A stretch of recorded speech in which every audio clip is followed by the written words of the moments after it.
통계청에서 조사한 우리나라 가구별 가구주의 순자산 평균을 보면 30대는 2억 9,900만 원, 40대는 4억 6,900만 원입니다. 아시다시피 순자산은 총자산, 즉 금융자산과 실물자산에서 부채를 뺀 금액이에요.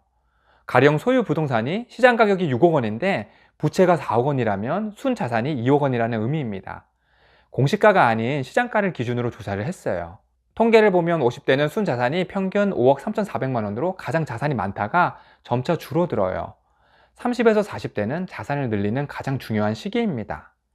한 가지 자료를 더 보자면 자녀가 있는 기혼 가정의 통계로 50대가 넘으면 필연적으로 지출은 늘고 반면 50대 후반으로 갈수록 소득은 줄어드는 경향을 보입니다. 어떤 생각이 드시나요? 저는 30대에서 40대에 돈을 벌고 좋은 자산에 투자를 하는 것이 정말 중요하겠다라고 느꼈습니다. 최근은 1인 가구가 많아지는 추세이고 또한 자녀가 없는 가구도 지속해서 늘고 있어요. 때문에 이 통계가 조금은 내 상황과 맞지 않은 것 같다라는 분들도 분명히 많으실 것 같아요. 그래서 이 부분까지 고려한 보고서를 확인해 봤습니다. 신한은행이 발간한 보통사람 금융생활 보고서를 보면 연령별 분류뿐 아니라 미혼과 기혼, 그리고 자녀가 있는 가정과 무자녀 가정 등으로 실정에 맞도록 분류하여 조사를 하였어요. 30에서 40대 미혼을 보시면 평균 가구의 보유 자산은 2억 9,300만 원이고 부채가 4,100만 원이라 순자산은 약 2억 5,100만 원 정도로 나타났어요. 결혼을 하면 자산 불리는데 유리하다라는 말을 많이들 하는데 실제 통계는 어떨지 확인해 보겠습니다. 이거는 결혼을 한 부부 20에서 40대인데 자녀가 없는 가구의 평균 자산을 보니까 약 4억 5,700만 원이고 부채는 9,500만 원 정도로 순자산은 약 3억 6,300만 원으로 30에서 40대 미혼의 순자산 2억 5,100만 원보다 1억 1,200만 원 정도가 더 많았습니다. 보시면 금융자산은 오히려 더 미혼 자산이 더 많지만 부동산 자산에서 이렇게 큰 차이가 났어요. 아무래도 결혼을 하면서 주거용 부동산을 취득하는 성향을 엿볼 수 있습니다. 결혼을 하면 자산을 불리는 것에 주식이나 예금의 금융자산보다는 부동산 자산에 더 투자하는 것으로 해석할 수 있어요. 자, 그럼 20에서 40대의 기혼, 무자녀 가구의 자산과 20에서 40대의 자녀가 있는 가구의 자산은 어떨까요? 아이들을 키우는 것에 돈이 많이 들어가니까 자산은 줄어들까요? 아니면 오히려 늘어날까요? 이 보고서의 분석 자료는 20에서 40대에 자녀가 있는 가구의 자산을 다시 둘로 나누었습니다. 초등학생 이하의 어린 자녀가 있는 가구와 중고등학생의 자녀가 있는 가구로요. 이 두 가구는 소비 지출의 구조가 많이 달라서 자산에도 영향을 미치기 때문이에요. 아이들 교육비 지출의 차이도 많이 있겠고 자연스럽게 주거 등의 환경도 많이 다르기 때문이에요. 먼저 20에서 40대에 자녀가 없는 가구의 자산과 20에서 30대에 초등학생 이하의 어린 자녀가 있는 기혼 가정의 자산을 비교해 보겠습니다. 20에서 30대의 어린 자녀가 있는 가구의 평균 그룹의 자산은 5억 8천만 원이고 부채는 1억 1,500만 원으로 순자산은 4억 7,500만 원으로 20에서 40대 무자녀 가구의 순자산보다 약 1억 1,200만 원이 많았습니다. 역시나 금융자산은 더 적은 반면에 부동산 자산에서 이 순자산의 금액 차이가 났어요. 우리가 생각해 본 대로 아이를 키우는 데는 돈이 많이 들어가니까 현금성 금융자산은 줄어든 반면에 좋은 주거를 위해서 부동산에 투자가 되는 것을 볼 수 있습니다. 그럼 30에서 40대 미혼과 비교해 볼까요? 순자산의 차이는 무려 2억 2,400만 원이 차이가 났는데 초등학생 이하 자녀를 둔 20에서 30대 기혼 가구가 30에서 40대 미혼 가구보다도 자산이 더 많았습니다. 반면 금융자산은 미혼 가구가 더 많았어요.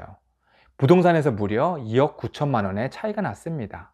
자, 그럼 40대 초등학생 이하의 어린 자녀를 둔 가구와 중고등학생의 자녀를 둔 가구의 자산을 비교해 보겠습니다. 어린 자녀를 둔 40대 가구 중에 역시 평균에 위치한 4구간의 평균 자산은 7억 1,500만 원의 자산에 부채가 8,700만 원 정도로 순자산은 6억 2,800만 원 정도이고 중고등학생의 자녀를 둔 40대 기혼 가구의 평균에 위치하는 가구의 자산은 8억 4,600만 원이고 부채는 6,800만 원으로 순자산은 7억 7,800만 원으로 나타났습니다. 두 그룹의 자산의 평균의 차이는 1억 5천만 원이 났어요. 이 중에서 부동산 차액은 6천만 원, 금융자산도 6천만 원 정도 중고등학생 자녀를 둔 가구가 더 많았습니다. 아무래도 저는 물론 중고등학생의 자녀를 둔 가구가 보시다시피 교육비에서 더 많은 지출이 되었지만 자녀들의 학업 환경을 위해서 좋은 학군으로 이사를 가는 니즈가 무엇보다도 강하기 때문에 중고등학생의 자녀를 둔 가구는 상급지나 좋은 학군으로의 주택 투자를 한다는 것을 볼 수 있어요. 보시다시피 가구의 소득이 6% 이상의 차이가 나는데 주택을 위해서 그거를 실현시키기 위해 열심히 일해서 가구의 소득의 증가가 주된 원인이라고 읽혀지는데 구독자님들은 어떻게 생각을 하시나요? 자, 그렇다면 30에서 40대, 20대도 통계적으로 잠깐 봤지만 평균의 자산을 자세히 살펴봤는데 그럼 30에서 40대 부자들의 경우는 자산이 어느 정도인지 궁금해졌습니다. 신흥 부자들, 그러니까 이제 막 부자에 진입한 30에서 40대 금융자산 10억 원에서 20억을 보유한 개인들은 어떻게 부자가 됐을까요? 이 통계는 KB금융지주 경영연구소에서 발간한 한국부자보고서의 분석 자료를 살펴봤어요. 확인을 해보니까 30에서 40대의 신흥 부자들은 5, 60대의 전통 부자들과는 부를 이루는 방식이 조금은 달랐어요. 혹시 여러분들은 어떻게 달랐을 것으로 생각이 드시나요? 맞습니다. 30에서 40대 신흥 부자들은 5, 60대 부자들에 비해서 주식과 같은 금융자산에 투자하는 경향을 보였어요. 5, 60대 부자들보다 주식은 54%로 10% 이상, 예적금도 전통 부자보다 3.4% 이상 더 투자를 했습니다. 그럼 이러한 금융자산의 투자 비중이 높아진 것이 자산 증식에는 얼마나 영향을 미쳤을까요?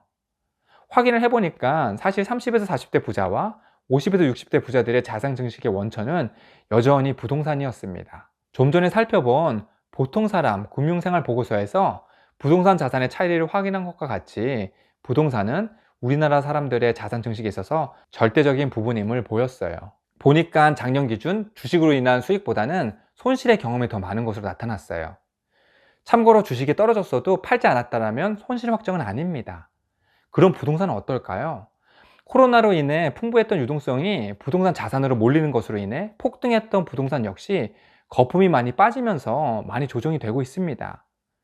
우리가 알고 있는 상식은 주식이든 부동산이든 역사를 보면 시간이 지날수록 결국 우상향을 한다고 알고 있어요. 앞으로도 화폐가 계속 풀려서 인플레이션은 지속될 것이고요. 안 팔면 아무리 자산이 하락을 해도 손실 확정은 물론 아니지만 주식이든 부동산이든 역시 버틸 수 있는지가 관건입니다. 저는 부동산 자산을 가지신 비비온 멤버님들과 함께 매주 1회씩 모임을 가지고 있는데 30대에서 60대까지 다양한 연령의 분들이 참여를 하세요. 부동산 자산을 가지신 60대 분들은 30에서 40대에게 도전적이고 필수적으로 부동산 투자에 관심을 가질 필요가 있다고 얘기를 하십니다. 그도 그럴 것이 이 부자분들은 부동산을 통해서 부자가 되시고 노후 준비까지도 하시고 계시기 때문이에요. 그럼 시중부자들이 투자를 많이 했었던 금융자산의 특징은 뭘까요? 그건 황금성입니다. 언제든지 빠르게 현금화할 수 있어요. 금융지식과 정보가 풍부한 이들은 더 좋은 투자처를 읽고 판단이 선다면 미국이든 중국이든 한국의 다른 종목이든 글로벌 ETF든지 간에 금융자산을 민첩하게 옮겨 놓습니다. 하지만 부동산은 어떨까요? 어떻게 돈을 벌게 될까요? 수많은 부동산 지식으로 인해 분석을 해서 투자를 해서 그렇게 벌 수도 있겠지만 부동산은 빠르게 현금화하기 어렵기 때문에 반강제적으로 보유를 하게 되면서 자산의 우상향의 차익을 먹게 됩니다.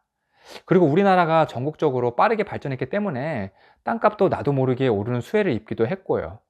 게다가 거의 대부분 대출을 통해서 부동산을 사기 때문에 부동산 가격이 오르면 레버리지 효과로 얻은 대출금에 대한 상승 금액도 동시에 얻게 되는 장점이 있습니다.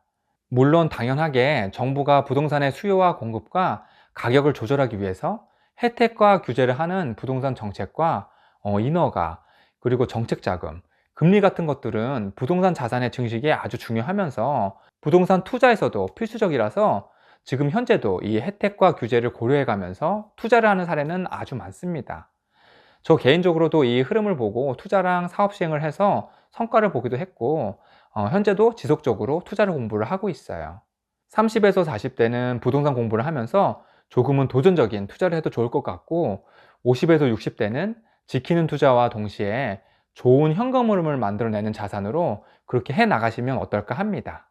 이상입니다. 행복한 하루 되세요. 조금이라도 도움이 되셨나요?